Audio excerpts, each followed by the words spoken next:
Hey everyone, and welcome to the first Kingdom Hearts 2 deep dive video. So what happened up to this point? Let's see, we explored KH1, defeated Ansem, found some details, and then moved on to this video. I think that's right so far. Definitely didn't lose any memories in any spooky castle. Now, Twilight Town is the first world you experience in KH2 during Roxas's prologue story, and it just so happens to be my favourite world in this game, so let's get started. So the usual spot seems like a nice place to start, and already we can see what KH2 does a little bit differently because we've got NPCs walking around. I've got Haina just staring right at me here. And yeah, KH2, very different game from the first game, and things are going to be a bit different in regards to exploration. And the usual spot is the hangout for Haina, Pence and Olette, and Roxas in the day to Twilight Town. And we can see all sorts of little details here. Now, KH2, when it comes to details, actually does have its fair amount of them, but they are more sort of visual, just things that you look at but you can't interact with, although you can actually not only talk to people, but you can interact with certain things on the walls and it will tell you something that usually you can see for yourself anyway. But hey, sometimes it does give a little bit of flavour and a little bit of world building to the areas that you're in.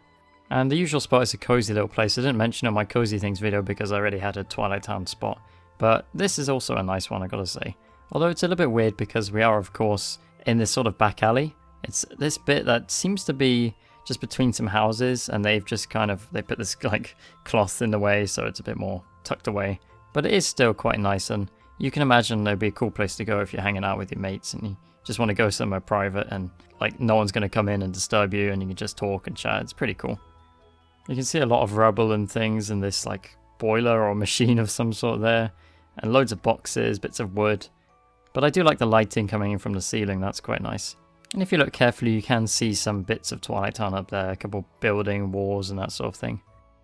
Now over here is a dartboard. It says Haina's written in small letters on the darts, although we can't actually see any darts on the dartboard ourselves, but we just have to take this triangle command's word for it. And there's a broom and a spade. You're actually going to see a lot of brooms in Twilight Town for some reason. And hey, look at this. Look how small Goofy is. Oh, that makes it way easier. We can talk to Haina and get a little bit of interaction here, and that is quite nice. One thing KH2, although it's still quite empty because of its time, but it is nice that there's some NPCs that you can actually talk to, and I don't know, it just feels like there's a little bit more than KH1 had in terms of NPCs and interactions and that sort of thing. There's a little grate on the floor that does make a little bit of noise when you walk on it, so that's quite cool. And we've got more things we can look at here. The couch, the poster. Oh, and over in this corner we can just about see between these two walls here, so there's that. Now out in the back alley, we can start to see Twilight Town's architecture, and we've got this neon glow, not too dissimilar from stuff in Traverse Town, but it's a little bit more muted and softer here. There's a lot of pipes on the walls as well in Twilight Town, so there's definitely an industrial feel to the place, despite the fact it's quite a quiet and quaint town. We have all sorts of things to interact with, like poster here, talking about the bulk garbage you can take to Tram Common. Of course, that's a mini game. And here's a really great view. We can see over the town with the train line bridge just going across the whole thing and the sun coming through. It's quite nicely framed. Also by the way, that in KH2 now we can go in first person and just move freely. So I can just stay in first person for a lot of this, which just makes things so much easier, and also I think it's quite immersive. And here's the skateboard. Of course, KH2's worlds always felt like it was a bit weird as a skateboard when the rooms are quite small and there's not a lot in them, but hey, it's a fun little thing you can have a go on. There's a little bit of smoke coming out of that chimney there. And down there is the underground concourse, but I'm going to leave that for a little bit later. I'm not going to go into that just yet. So coming out into the sand lot, and with Sora we don't actually have the arena sort of platform here, but it's still the same otherwise. I'm not going to show Roxas's version of Twilight Town because it's pretty much the same, just NPCs and chests are in different locations. That's really it. One thing I really do like about this place is the lighting. I think they got it very well. The shadows and the street lamps and that sort of thing. They really got that late afternoon vibe going. Now over here is the main building of the Sandlot. I assume they keep struggle equipment or something like that in here. And we can see the Twilight Town logo basically here, TLTW, with the bell of course from the main tower. And a poster here just explaining how the struggle matches are done. There's also a poster which seems to be a train line going towards the town maybe? I think it's the town. And some plaque with writing, we can't read it, and some other poster, but there's a bunch of scribbles. That's where you've come to expect now from these. After thoroughly destroying Cypher, we can talk to him and his gang, and they act like Sora would have no chance against him, despite the fact he's won 11 times. Yeah, instant annihilation is right. Now here's a very familiar area of Twilight Town, it's the Tram Common. This is an area I quite like because there's some platforming and stuff. If we look back we can see how KH2 worlds generally operate, and that's the area we're just in. It's not directly sort of behind you. Obviously we've walked through some streets and stuff before we got there and they hide it around a corner. And KH1 did do that in some places, but in other places the rooms were directly next to each other. We can climb up here and we can see all sorts of different roof colours. We've got this red and blue. I quite like those. I like how they look. Down there's the junk, of course, from the minigame. And this, I guess this window, it always looked like there were little stick people in there to me. It was always kind of funny. Oh, there's another broom. And I like that you can jump on the tram. And hey, we can just take a little tour around this area on the tram, I guess. We see all sorts of different buildings. This is an area we get in KH3 as well. There's the hole leading to the mansion. We'll go there a little bit later. More pipes on the walls. Oh, I think we're going to get knocked. Yep, we get knocked off there. Let's get back on this thing. And I do like you can use this to get to different areas. You don't really need to. It's not like it's that vital, but you can get up here at least if you don't have glide or, you know, any of the growth abilities. You can use it to get up there. You can see all the multicolored pipes poking out of the synth workshop down there. Over here's the armor shop, and you can see how the NPCs pop in of these shops. They really do pop in. Look at that. Just disappearing and reappearing. But yes, this is the armor shop, as you can see by the logos above. Biggs is a Final Fantasy reference, which most of these named NPCs in Twilight Town are. It doesn't look much like an armor shop. A bit of a shame. I think they could have put some stuff back there, some details. Look at this. It's just like some pipes. It looks a bit claustrophobic to be in there for sure. Here's Jessie with her accessory shop, and at least there are some drawers behind her, so you can imagine she gets the accessories out of there. And same with this. Above we have some icons representing different jewelry. We can also take a walk up these steps, go past this guy who puts the posters up for the struggle. Oh hey, broom alert, and some bottles. Round the back here is where you do the B minigame. In KH3 they add a little thing here, they add a cinema screen, because of course Scrooge would do that. Oh, the bees are here. But in terms of this game, it's very empty. With a garage shutter and some plants overgrowing. I do like that Twilight Town's not a perfect world, right? It's not clean and shiny, it's a little bit run down in places. Definitely showing its age in a lot of ways, I like that. Up there you can see the main clock tower, giving a bit of a sense of scale to the place. And over here is another entrance to the underground concourse, but again, not quite yet, so let's go to Station Heights now. Here we have Wance's item shop, and he's actually got some items and things behind him. It's not quite as detailed as what we saw in KH1, but we can see some like foodstuffs and some logs and things. And there's the mailbox for the minigame. And over here is the weapon shop. Again though, there's not like there's any weapons behind, there's a couple of boxes, but that's about it. There's the kind of logo for Twilight Town. We've got some NPCs that are obviously used for the mini-games, for the jobs. And the classic ball that we can smack about. Now looking at this area of the market street, something I want to point out, and that's Twilight Town's architecture. Just look how many colours there are. We've got pink, we've got orange, we've got this blue building here, we have green down there. It's quite multicoloured and a little bit all over the place. It's like each building has its own character and personality. But it's not too offensive to the eyes because the colours are quite muted, not really vibrant. They're less vibrant than, say, Traverse Town. And while Traverse Town has a bit more consistency between the buildings, this one's more muted, so it still works here. And I do quite like how all the buildings have just crazy designs. There's all sorts of different things. Look at this one here. Okay, up in the very famous Station Plaza, with of course the classic ice cream eating spot on top of the clock tower. And yeah, here it says Station, Central Station, in case you couldn't tell that this is a station. There's a real illusion of distance thing going on here. Makes it look like it's quite high up, but when you like properly look at it, you can see it's actually just quite a small object that's made to look like it's bigger. And of course we have the view, which again Sora struggles to see over, but this is one case maybe that third person would be more effective. And it's a great view. You can see all the different multicolored roofs of Twilight Town. The trains just going by. We've got of course the classic orange train, but we have green trains as well. There's a forest over there that's part of the woods. That's where we go to when we get to the mansion, so it's nice to see from this angle. And here's Setzer. And that huge stretching sunset sky really is just quite beautiful. We get a rare inside location here. We have the ticket booth, free of charge, probably not anymore now that Scrooge has come to town. And on the other side, some more posters, information notices, and a timetable. And the main room, I quite like all these pipes and the fans at the top, that industrial look again, and the clock hanging's quite cool. I wish we could, it's very unlikely they would have ever done this, but I wish we could like go up there, maybe like walk along the beams, and maybe there's a couple risky chests or something. I don't know, maybe I'm thinking too Dark Souls with its beams on cathedrals, it always does, but it just, I saw that and just the thought came to me, what if we could go up there? But over here we have a sign talking about Twilight Town's mysterious beach. And on the other side we have bins full of ice cream sticks. Over here we can see a big old gate that the train goes through, locked in a moment. Even says the door's too heavy, so it's almost like Sora's like thinking, oh, I wonder if I could... No, I can't move that. The train to Yensid's Tower just says question mark. I wonder how no one questions this thing. And here we have the normal train bound for Sunset Station. We'll go there in a bit. But yeah, this is the big open space of the station. I do wish we could go down there as well.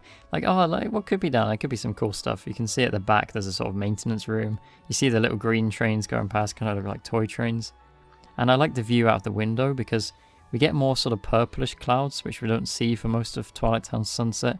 So seeing that and also seeing more of the town behind that we usually don't ever see, that's quite cool. It even says the entrance is on the other side. Doesn't leave anything up to you, does it? And let's go to Yensid's Tower. Even though this tower technically pops up wherever it wants, in terms of the in-game world space, it's in Twilight Town. Of course, we have that cool blue sky and that nebulous orange cloudy stuff beneath. And these big old mountains sticking up. These are quite interesting because it's like this whole place is in one sort of plane, like this magical plane that Yensid has. And yet he decides to have this kind of small tower. I know it's bigger on the inside, I suppose, but still, look at all the space that's here. There's plenty you could do with this. Let's just ignore this irritating thing on the floor. Though, by the way, some of these always look away from you, no matter which way you're oriented. But yeah, let's not look at that stupid thing. Instead, we can look at the tower itself. From the outside, quite unassuming, but of course inside is, well, another matter entirely. We can actually look down and see these footprints. They're actually quite detailed. And it's funny how the chest design has a 3D space for the bottom, but the top of the chest is actually just like a texture to make it look like it's curved inwards. Oh, it looks like you can actually jump up here. We also have the second random tower object just sort of sticking out the ground here. Interesting. Of course, on the door we have the moon and star. That's the main symbols of Yensid's Tower. On the bottom floor, there's really not much interesting here. It's just, you know, the sort of textures. There's a moon on the floor. We've got these things that look like he's placed his hat on top of banisters. And the spiral staircase going up. But let's just continue onwards. We see that our command menu's changed on the left there. There's quite a few different command menu types in this world, especially in the mansion. And we have the wayward stairs. This is just a set of ethereal stairs that have the two rooms in between them. I do wish, again, they could have done more with this. Maybe some, like, extra ones you can get to, or, I don't know, just something interesting. Here we have the star chamber, because Kingdom Hearts and Chambers, and it's just full of stars. It's like some kid's bedroom ceiling with all the glowy stars on top. Not really sure what Yensid uses this for. It just, maybe he does some magic stuff in here, I don't know, but yeah, here it is. On the doors, you can see which way you're supposed to go up and down because one has a up arrow and the other has a down, and they even have a little animation attached to them. Then after a second set of stairs we have the moon chamber, and above us is this huge moon. I like this one more because it's just a little bit more interesting. But yeah, I quite like that big moon up there, something people probably might not see if they don't look up. A lot of stars as well, of course, because probably all moons would look a bit weird. But we've got the statues around the edges there, moons now instead of stars. And in the Sorcerer's Loft, Yensid has just gone missing for this part of the game. But we have the book here. When you look at it, it just shows the book from a different angle. Very low texture looking though. This obviously didn't get an upgrade in the HD version. We also have his mysterious skull on the table. Whose skull is this? Who knows? Did Yensid kill someone and just stick a candle on their head? We may never know. And we have lots of bookshelves here. This one's apparently dedicated to Mickey doing mischief. But we can't read any of the titles, they're all very, very basic. They just have some basic patterns that look like books and some urns with nothing in them. This one's got spells in it apparently. And this white book does look like it has some text on it. I can read maybe a H-I-R, but after that it's a bit of a mess. Chalkboard, but it's empty in this game. The windows are moons and stars, and we can jump out and see more of the landscape out there. Looks like there's some pretty close hills as well. Yes, a phantasmic view. Thank you for explaining what we can already see with our eyes. Thanks for that. And we have the wardrobe. Right here is a yellow version of that lampshade that we've seen before. In this room we have these mirrors which are covered up, but they represent the different dry forms that Sora can get in the game. A little bit of foreshadowing to do with his clothes. Here's a random effect. When I stand on the table and put the camera behind the chair, it actually makes the chair translucent so we can still see Sora. But it doesn't do that with most objects. Most of the time the camera would just get moved when you put it behind an object. So that's a little bit of a random thing there. Oh, and you can jump on this windowsill. Alright, that's about it for the tower. Let's go back to Twilight Town proper and head for the Sunset Terrace. Taking this train will bring us to a station right on the edge of town, Sunset Station. Yeah, we got the track here, we can't go on it, but Roxas almost falls onto it. And down there you can actually see the area, a little bit low textured obviously, but you can see the area that we actually get to explore. So Sunset Terrace is this really nice residential area. It feels even more quiet and tranquil than the rest of Twilight Town. We've got this fountain here, we can see little splashes in the bottom of it, which is quite nice.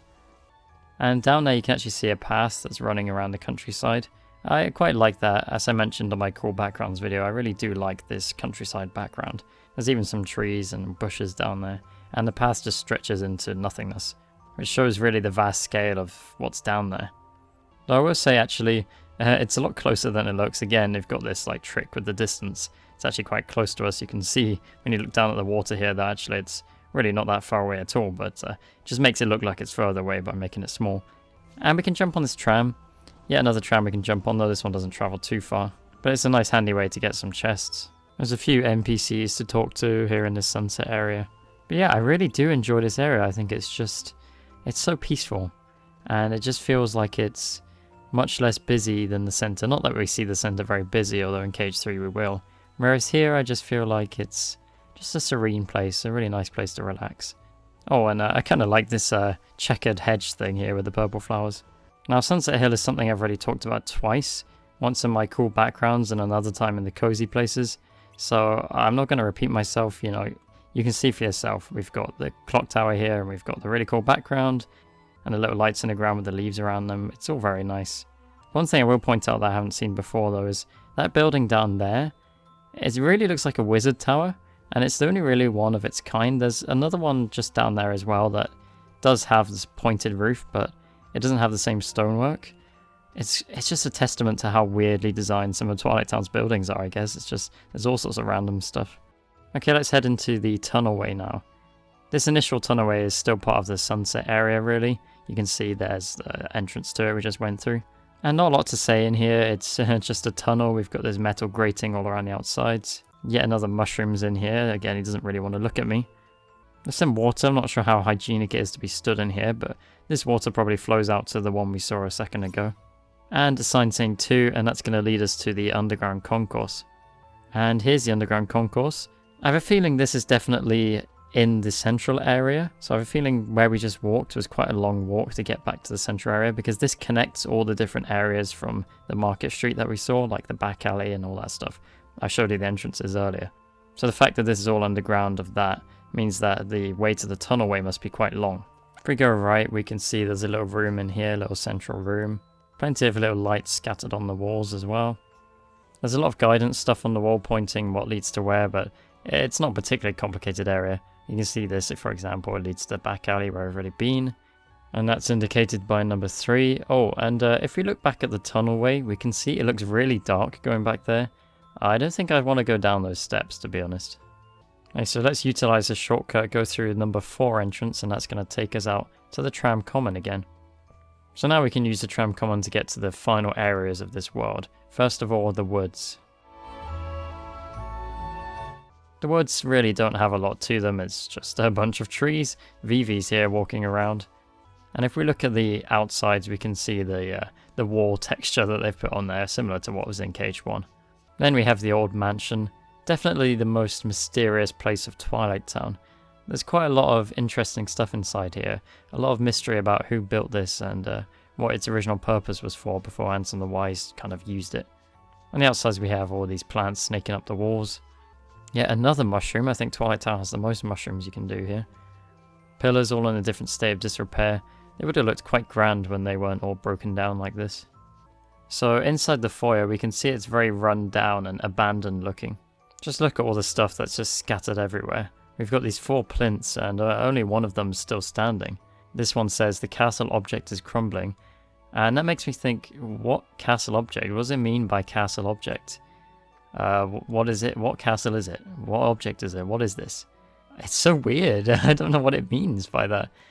Let's also take note of the fact that there's a ton of unicorn imagery in the mansion. With Era and the Unicornus Union from Union Cross.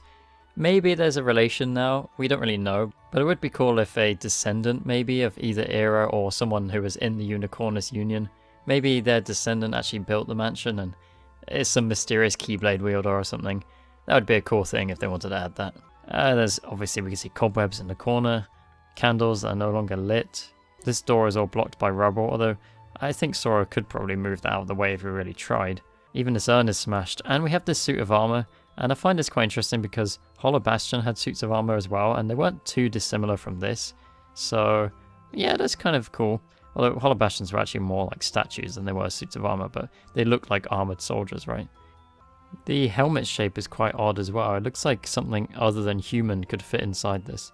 We have a couple of unicorn statues, and then we have the garden, somewhere we can't actually access, although I wish we could. There's a big unicorn statue out there. Some like steps to go into another room there, a room we can't get to. Man, that garden always made me want to go out there. I always thought, what if there was a secret way out there? Again, just saying, maybe something they could have done if they wanted to make it a bit more like Cage 1, but they didn't really have that in mind here. Oh, and here's a bit of random trivia. You can hang on these chandeliers, but only the closer ones. I tried to hang on the further away ones and didn't seem to do it. And we have the very well-known white room. The command menu changes to be a Castle Oblivion styled one there with cards and things. And plenty of Namine's pictures here. This looks to be Sora, Riku, and looks like Namine's put herself in instead of Kairi on that picture, which is of course the whole point of what she's doing in Chain of Memories. Here's the Hollow Bastion entrance hall. There's Destiny Islands, the town, Hollow Bastion's Grand Hall, the small house from Traverse Town, Kairi with a Palpu. There's Organization 13 members, including Axel and Roxas.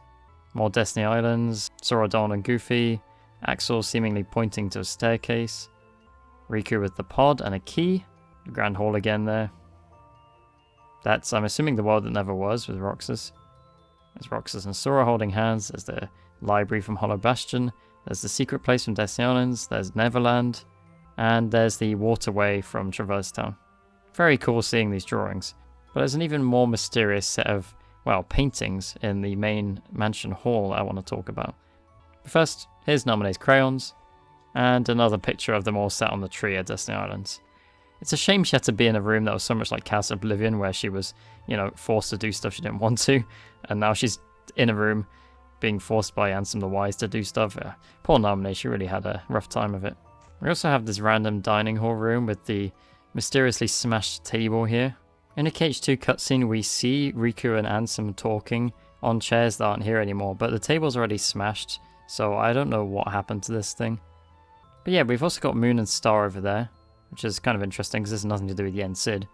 Another suit of armor, a unicorn bust on the wall looking down a bit menacingly, and there's this interesting looking symbol, which is a crown with a kind of like fleur-de-lis top to it. That one's quite weird because I don't think we ever see that again. Also, another weird thing is this clock. Why has it got like a skull and then bones for hands? This just seems so out of place in the mansion. It's like it came straight from Halloween Town.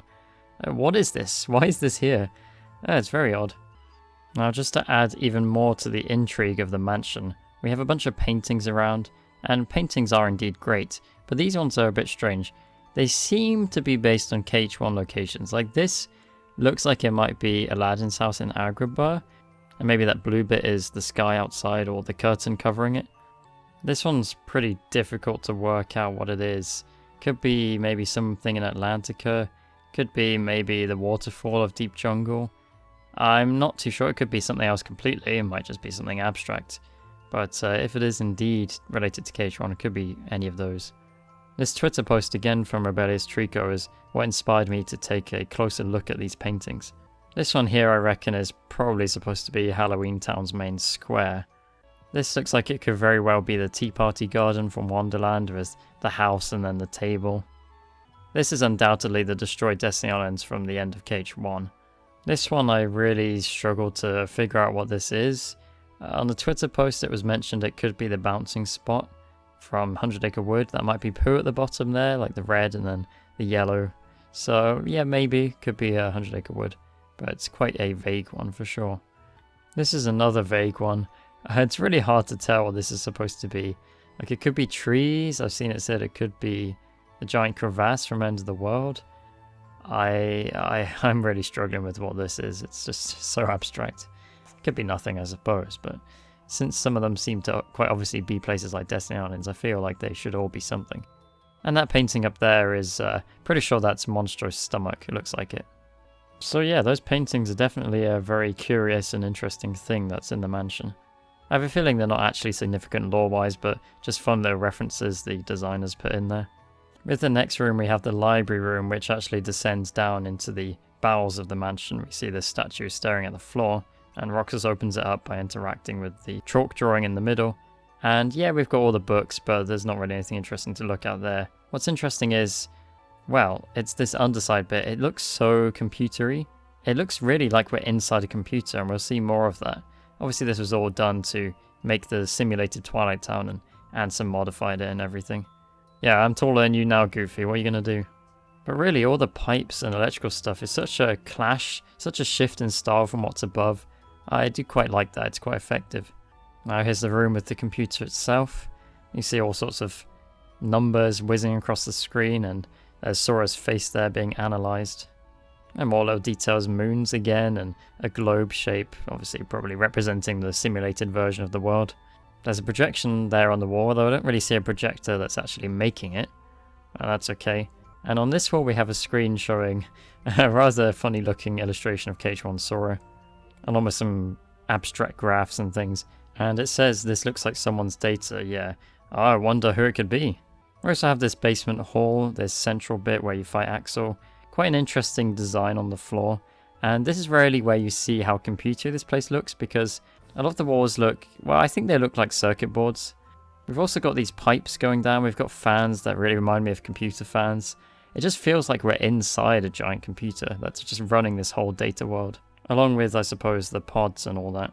And speaking of pods, here's the basement corridor where a bunch of these pods are, and it's very interesting because we saw Sora's one was in Castle Oblivion.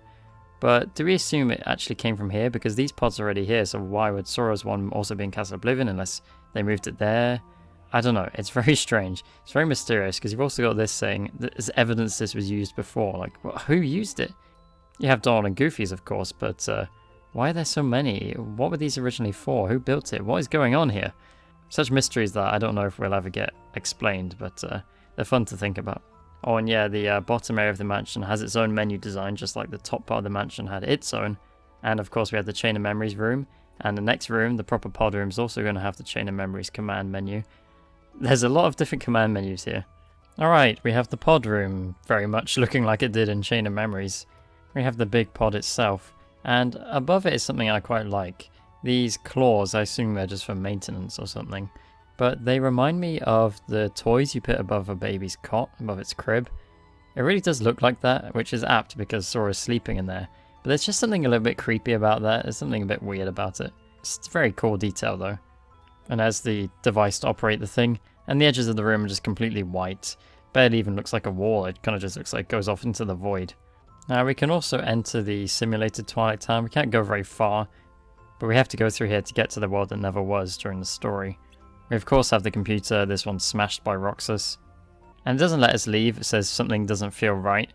It makes sense because it would feel pretty weird being in an alternate version of the world when you've already been in the real one. Although I always had a pipe dream that we could have like a corrupted data Twilight Town that we could have visited in Cage 3 and it would have been all messed up. Maybe it was nighttime or something crazy like that, I don't know. Just would have been a pipe dream of mine. We also have the basement hall, but this looks the same, other than the portal in the corner to Betwixt and Between. We can't leave through there either, that would be also quite strange, being in the data pod room. So the final area of Twilight Town is Betwixt and Between. See, as you can see, it's technically in Twilight Town. And here we've got the classic command menu style, the KH1 style, so there's another Twilight Town command menu. And it's just completely silent. It's, well, it's a little bit disturbing and eerie. Just this silent between worlds thing. Blue ahead of us to represent the world that never was, and orange behind us for Twilight Town. All these nobody symbols rushing around. Very ethereal vortex look to it. Does remind me of the Dark Depths from KH1, although that was more about darkness, and this is more about nothingness. So, that's it for Twilight Town, a rather sizable world, especially for Cage 2 standards, and like I said, it is my favourite world in Cage 2, and that's because I think it's the most interestingly designed. So in terms of visuals, it's great. Great lighting, just a great sunset vibe and the evening vibe that I love. The music's great as well, of course, although I prefer Roxas's music, like Lazy Afternoons. The buildings, I quite like how they're designed and how it's a bit of a haphazard place, Twilight Town. Pipes and machinery around and run-down looking aspects and junk and stuff. You know, it's not perfect at all, it definitely has some rustic vibes, and I really like that. And of course it's a very peaceful and relaxing place. You've also got the mansion with all its mysteries, just such a interesting area with just so many little things they've hidden in there. And Yinsid's tower is an extra little bit, of course, that's technically here. Now, is it as interestingly designed as anything in KH1? Not really, like, it doesn't have many secrets to find, you know, it doesn't have crazy level design, it doesn't have treasures that are hidden, or much to interact with, it's not like that.